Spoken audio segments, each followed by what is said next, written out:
Perkenalkan, nama lengkap saya Diana Angelica Natalia Obe, NIM 20030200855,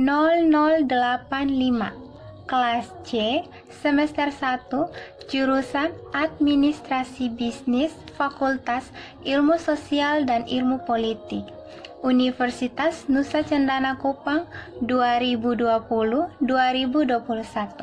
Tujuan saya membuat video ini adalah untuk memenuhi ujian tengah semester mata kuliah pengantar sosiologi yang diasuh oleh Bapak Lazarus J. Hamad. Saya akan menjelaskan materi mengenai pengantar sosiologi yang bersumber dari buku review pengantar sosiologi yang dimulai dari slide 2 sampai dengan slide 34. Materi yang pertama yang akan dibahas yaitu pengertian dari sosiologi. Ada beberapa pengertian dari beberapa ahli mengenai sosiologi. Pengertian yang pertama yaitu dari Pitirim Sorokin. Ia menjelaskan bahwa sosiologi adalah ilmu yang mempelajari hubungan dan pengaruh timbal balik antar gejala sosial dan antar gejala non-sosial. Lalu, para ahli yang kedua adalah Roucek dan Weren. Mereka menjelaskan bahwa sosiologi merupakan ilmu yang mempelajari hubungan antar manusia dalam kelompok. Unsur normatif. Unsur normatif kebudayaan yaitu 1. Unsur penilaian meliputi baik buruk, benar salah, dan menyenangkan tidak menyenangkan. Yang kedua, unsur perintah meliputi boleh tidak boleh, perintah larangan. Yang ketiga, unsur kepercayaan meliputi selamatan, upacara, ritual. Penjelasan berikutnya mengenai kebudayaan sebagai sistem. Norma kebudayaan menyangkut aturan yang harus diikuti yang bersifat normatif. Kebudayaan menentukan cara bertindak, cara berpikir, cara merasa yang dikenal dan diikuti secara umum oleh para anggota masyarakat. Poin berikutnya yang dibahas yaitu klasifikasi norma masyarakat. William Graham dalam bukunya Folkways mengklarifikasikan norma-norma masyarakat berdasarkan daya paksanya terhadap para anggota masyarakat sebagai berikut, yang meliputi kebiasaan Folkways, yaitu cara yang lazim dan wajar serta dilakukan berulang-ulang dalam melakukan sesuatu oleh sekelompok orang. Contohnya, berjabat tangan, cara makan, dan tata kelakuan atau mores. Gagasan yang kuat tentang salah dan benar yang menuntut tindakan tertentu dan melarang yang lain. Contohnya, tabu, seperti orang Banyumas tidak boleh berpergian pada hari Sabtu Pahing. Penjelasan berikutnya mengenai lembaga sosial atau social institution. Sistem hubungan sosial yang terorganisasi yang mewujudkan nilai-nilai dan tata cara umum tertentu untuk memenuhi kebutuhan dasar masyarakat. Contohnya, lembaga keuangan, agama, pemerintah, pendidikan, ekonomi, dan hukum. Tata kelakuan yang terkodifikasi, sanksinya jelas.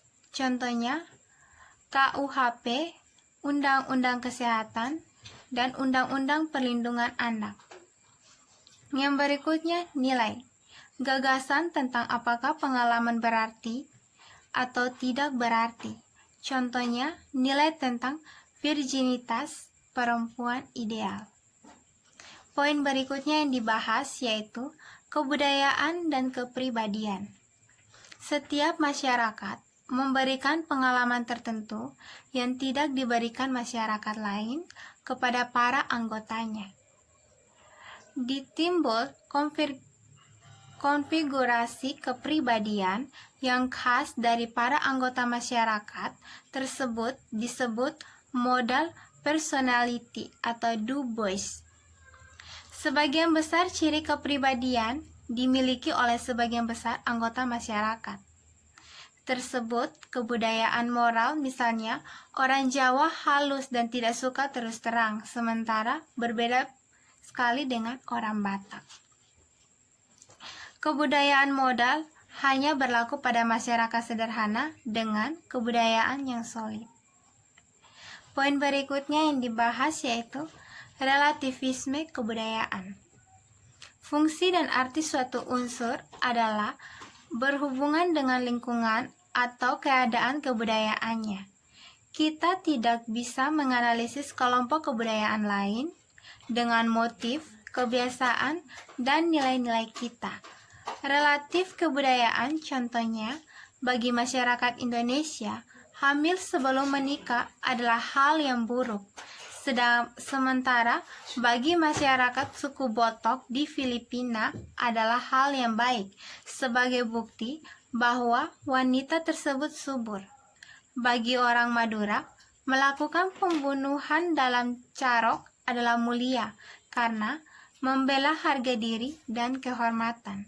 Namun, menurut KUHP adalah suatu tindakan kriminal.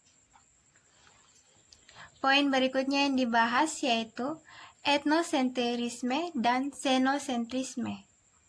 Etnosentrisme adalah kecenderungan setiap kelompok untuk menekankan keunggulan kebudayaannya, contohnya menyebut diri sebagai orang terpilih atau bangsa Yahudi, ras unggul yang sering disebut dengan Jerman, sementara yang lain dianggap kafir, barbar, dan tidak beradab dan terbelakang. Xenosentrisme adalah pandangan yang lebih menyukai hal-hal yang berbau asing seperti gagasan, produk, gaya sendiri yang dianggap inferior. Contohnya, MC Donald lebih prestisius dibanding Mbok Berek. Anak belajar dari kehidupan. 1. Jika anak dibesarkan dengan celaan, dia belajar memaki. Jika anak dibesarkan dengan permusuhan, dia belajar berkelahi. Jika anak dibesarkan dengan cemoohan, dia belajar rendah diri. Jika anak dibesarkan dengan penghinaan, dia belajar menyesali diri. Yang kedua, jika anak dibesarkan dengan toleransi, dia belajar menahan diri. Jika anak dibesarkan dengan dorongan, dia belajar percaya diri. Jika anak dibesarkan dengan pujian, dia belajar menghargai. Jika anak dibesarkan dengan sebaik-baiknya perilakuan, dia belajar keadilan. Jika anak dibesarkan dengan dukungan, dia belajar mengenali dirinya. Jika anak dibesarkan dengan kasih sayang dan persahabatan, dia belajar menemukan cinta dalam kehidupan. Sosialisasi. Yang pertama, menurut Peter L. Berger, berbeda dengan makhluk lain yang seluruh perilakunya dikendalikan naluri, manusia tidak dibekali naluri yang lengkap. Manusia mengembangkan kebudayaan untuk mengisi kekosongan yang tidak diisi naluri. Kebudayaan harus dipelajari oleh setiap anggota baru masyarakat melalui sosialisasi. Yang kedua, apa itu sosialisasi? Yang dipelajari melalui sosialisasi adalah peranan-peranan. Peranan adalah perilaku yang diharapkan dari seseorang yang memiliki status tertentu. Status adalah posisi seseorang dalam suatu kelompok dalam hubungan dengan kelompok yang lain. Yang berikutnya, teori sosialisasi 1. George Herbert Mead. Menurut Mead, setiap anggota baru masyarakat harus mempelajari peranan-peranan yang ada dalam masyarakat. Pengambilan peran. Dalam proses ini, orang belajar mengetahui peran yang harus dijalankannya dan yang harus dijalankan orang lain. Tahapannya, persepsi kita tentang bagaimana kita dipandang orang lain, persepsi kita tentang penilaian mereka, mengenai bagaimana kita dipandang orang lain, perasaan kita tentang penilaian-penilaian tersebut. Yang berikutnya, agen-agen asosialisasi. Fuller dan Jacobs mengidentifikasi agen-agen sosialisasi utama, yakni keluarga merupakan agen sosialisasi pertama dan utama. Yang kedua, teman bermain, agen sosialisasi pada tahap permainan sekolah. Yang berikutnya, media massa, saat ini terutama televisi, sebagai the first god atau the first evil. Materi yang berikutnya mengenai macam-macam sosialisasi. Berger dan Luhmann memilih menjadi sosialisasi primer atau sosialisasi pertama yang dijalani individu semasa kecil melalui masa dia menjadi anggota masyarakat, sosialisasi sekunder. Proses berikutnya yang memperkenalkan individu yang telah disosialisasi ke dalam sektor baru dari dunia objektif masyarakat. Yang berikutnya, macam-macam sosialisasi. Yang pertama, sosialisasi sekunder. Salah satu bentuk sosialisasi sekunder adalah resosialisasi yang didahului desosialisasi. Dalam desosialisasi, individu mengalami pencabutan diri yang dimilikinya, sedangkan dalam resosialisasi, individu diberi suatu diri yang baru. Terjadi dalam total institusi seperti penjara, rumah sakit. Yang berikutnya, sosialisasi sekunder. Bentuk sosialisasi sekunder yang lain adalah antipartory socialization, yakni bentuk sosialisasi sekunder yang mempersiapkan seseorang untuk peranan baru. Contohnya, akabir, akamil, dan West Point. Yang berikutnya, pola-pola sosialisasi.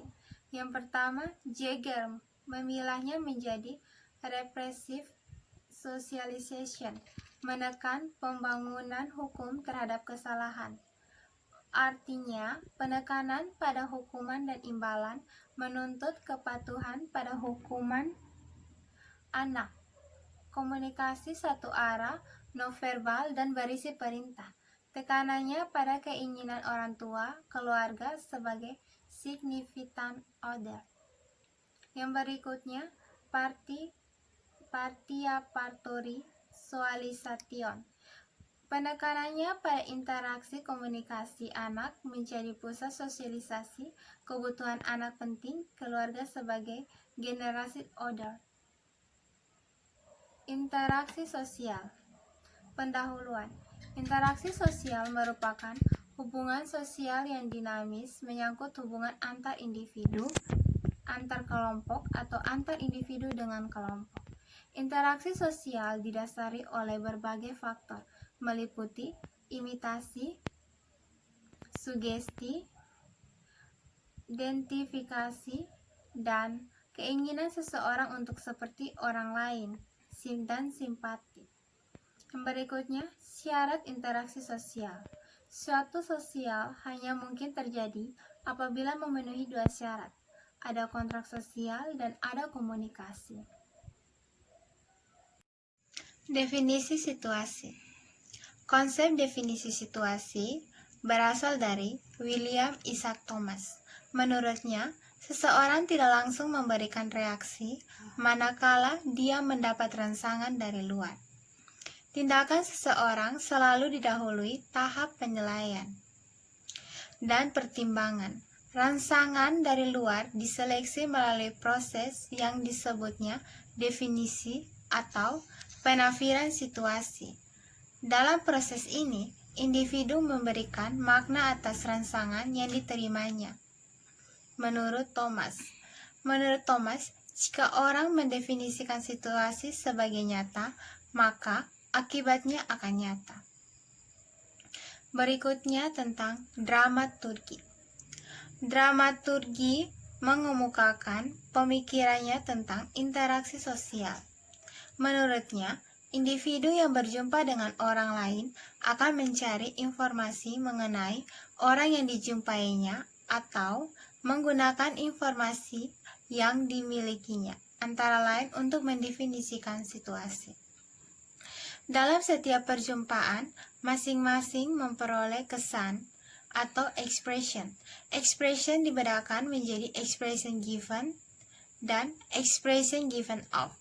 Keduanya bisa saling mendukung dan keduanya bisa saling bertentangan. Yang berikutnya, status dan peranan. Pendahuluan, salah satu perhatian para ahli sosiologi adalah struktur sosial. Struktur sosial adalah pola perilaku yang berulang-ulang yang menciptakan hubungan antar individu dan antar kelompok dalam masyarakat. Dalam membahas struktur sosial, ada dua konsep penting di dalam status dan peranan. Apa itu status dan peranan? Status adalah posisi seseorang dalam suatu kelompok atau posisi suatu kelompok dalam hubungannya dengan kelompok yang lain. Menurut interaksi sosial. 1. Gilin memilah menjadi proses asosiatif yang terbagi menjadi akomodasi, asimilasi, dan akulturasi. Proses disosiatif meliputi persaingan, pertikaian, atau konflik. 2. Kimball-Young membedakan menjadi oposisi yang mencakup persaingan dan pertikaian, kerjasama yang menghasilkan akomodasi, diferensiasi yang menghasilkan sistem pelapisan sosial. Berikutnya mengenai akomodasi. Akomodasi adalah suatu proses di mana orang atau perorangan atau kelompok manusia yang mula-mula saling bertentangan, kemudian saling menyesuaikan diri untuk mengatasi kekurangan-kekurangan. Tujuan akomodasi antara lain: 1. Mengurangi pertentangan. 2. Mencegah meledaknya suatu pertentangan untuk sementara waktu. 3. Memungkinkan kerjasama. 4. Mengupayakan peleburan antara kelompok sosial yang berbeda. Bentuk-bentuk akomodasi. 1. Paksaan. 2. Kompromi. 3. Pihak ketiga. 4. Penengah. 5. Persetujuan. 6. Toleransi. 7. Kemacetan. 8. Peradilan. Asimilasi adalah pembauran dua kebudayaan yang disertai hilangnya ciri khas kebudayaan asli sehingga membentuk kebudayaan baru. Suatu asimilasi ditandai oleh usaha mengurangi perbedaan antara orang atau kelompok. Artinya, menyesuaikan kemauannya dengan kemauan kelompok. Yang kedua, akulturasi adalah suatu proses sosial yang timbul manakala suatu kelompok manusia dengan kebudayaan tertentu dihadapkan dengan unsur dari suatu kebudayaan asing. Kebudayaan asing itu lambat laun diterima dan diolah ke dalam kebudayaannya sendiri tanpa menyebabkan hilangnya unsur kebudayaan kelompok itu sendiri. Penjelasan berikutnya mengenai interaksionisme simbolik. Yang pertama, interaksionisme simbolik merupakan salah satu pendekatan untuk mempelajari interaksi sosial. Pendekatan ini bersumber pada pemikiran Herbert Mead. Mengikuti pemikiran Mead, Herbert Blumer mengemukakan 3 pokok pikiran interaksionisme simbolik, yakni bahwa manusia bertindak terhadap sesuatu atas dasar makna yang dimiliki sesuatu tersebut baginya. Yang kedua, bahwa makna yang dimiliki sesuatu tersebut berasal atau muncul dari interaksi sosial antar individu bahwa makna diperlakukan atau diubah melalui proses penafsiran yang digunakan orang dalam menghadapi sesuatu yang dijumpainya. Definisi situasi. Konsep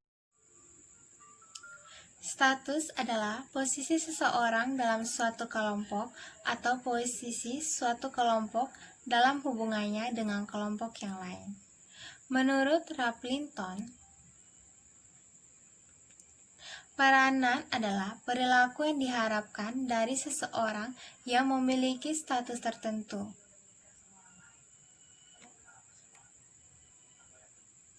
Yang berikutnya, aspek dalam peran. Seseorang tidak dapat mengisi suatu peran dengan senang dan sukses tanpa diasosiasikan untuk menerima bahwa peran tersebut berguna, memuaskan, dan sesuai. Dalam mempelajari peran, sekurang-kurangnya harus melibatkan dua aspek. Kita harus belajar melaksanakan kewajiban dan menuntut hakikat, harus saling memiliki sikap, perasaan, dan harapan-harapan sesuai peran-peran tersebut. Perilaku peran. Perilaku peran adalah peran yang sesungguhnya dilakukan oleh orang yang memiliki status tertentu. Perilaku peran mungkin tidak sesuai atau berbeda dari peran yang diharapkan. Contoh, dosen menjadi PK, mahasiswa menjadi PSK, pakaian seragam, tanda pangkat, gelar, upacara keagamaan, dan alat bantu perilaku peran, menyebabkan orang lain mengharapkan dan merasakan perilaku yang diperlukan peran tersebut dan mendorong si aktor berperan sesuai dengan tuntutan peran. Contoh, polisi berseragam lebih berwibawa daripada polisi preman. Yang berikutnya, manajemen kesan. Sebagai perilaku peran merupakan pemeran peran tanpa sadar karena sudah berinternalisasi sebagai hasil sosialisasi yang panjang. Namun, beberapa perilaku peran merupakan upaya sangat sadar untuk memproyeksikan citra diri, menciptakan kesan yang diinginkan orang lain. Yang berikutnya, macam-macam status. Status yang diberikan masyarakat kepada individu terlepas dari kualitas dan usaha individu dibawa sejak lahir. Contohnya, gelar kebangsawan, ras, etnis, gender, kebangsaan, agama, usia. Status yang diperjuangkan yaitu status yang menuntut kualitas tertentu yang harus diraih melalui persaingan dan usaha pribadi. Perlu diperjuangkan. Contoh, tingkatan pendidikan, kekayaan, dan kekuasaan.